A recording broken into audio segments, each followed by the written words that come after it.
1970 और 1980 के दशक में जेम्स हेडली चेज के अंग्रेजी उपन्यास फैशन की तरह पढ़े जाते थे। उनके हिंदी अनुवाद भी मिलते थे। इसी जेम्स हेडली चेज के उपन्यास the vulture is a patient bird पर इंडो अमेरिकी निर्देशक कृष्णा शाह ने फिल्म बनाई, शालीमार। मूल रूप से गुजराती शाह अंग्रेजी नाटकों का मंचन भारत और अमेरिका में करते थे। एक इंटरव्यू में उन्होंने कहा था कि मैं अपने ज़माने का मनोज नाइट श्यामलन था।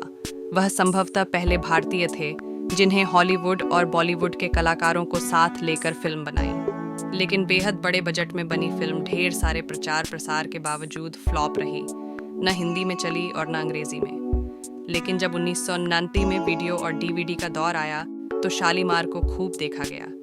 कई लोगों ने इसे अपने समय से आगे की फिल्म कहते हुए कल्ट सिनेमा का दर्जा दिया। शालीमार को 2 वर्जन में रिलीज किया गया, इंग्लिश और हिंदी, लेकिन बॉक्स ऑफिस पर दोनों ही संस्करण फ्लॉप रहे। फिल्म का जितना बजट था बमुश्किल उतना ही बॉक्स ऑफिस कलेक्शन रहा। इंग्लिश में इसे readers on off the sacred stones नाम से रिलीज किया गया। धर्मेंद्र, जीनत अमान, शम्मी कपूर, प्रेमनाथ और अरुणा ईरानी के अलावा Hollywood star Rex Harrison, John Saxon और सिल्विया माइल्स की मुख्य भूमिकाएं थीं। कादर खान ने रैक्स हैरिसन की आवाज़ को डब किया। धर्मेंद्र इसलिए नाराज हो गए थे कि उन्हें अंग्रेजी संस्करण की डबिंग से मना कर दिया गया क्योंकि उनका लहजा अंग्रेजों वाला नहीं था। इस फिल्म के बाद धर्मेंद्र ने कसम खा ली थी वह भविष्य में किसी हॉलीवुड फिल्म में काम नहीं करेंगे। फिल्म फ्लॉप होने का सबसे बड़ा कारण था कि दर्शक इससे अपने आप को कनेक्ट नहीं कर पाए।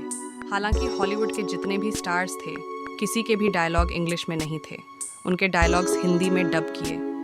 लेकिन यह बात दर्शकों को पची नहीं। इस फिल्म के फ्लॉप होने का एक कारण यह भी था कि उस समय जैसी फिल्में बन रही थीं, शालीमार उससे अलग थी। उस समय की दूसरी फिल्मों में डाकू, मुजरा, बदला, मेलोड्रामा और एंग्री यंग मैन छाए थे। लोगों को यही सब पसंद आ रहा था। बताया जाता है कि पहले यह फिल्म अमिताभ को प्रपोज की गई थी मगर उन्होंने इनकार कर दिया था। तब धर्मेंद्र आए। शालीमार में 9 गाने थे जिनमें से 3 सुपरहिट थे। ये गाने आज भी सुने जाते हैं।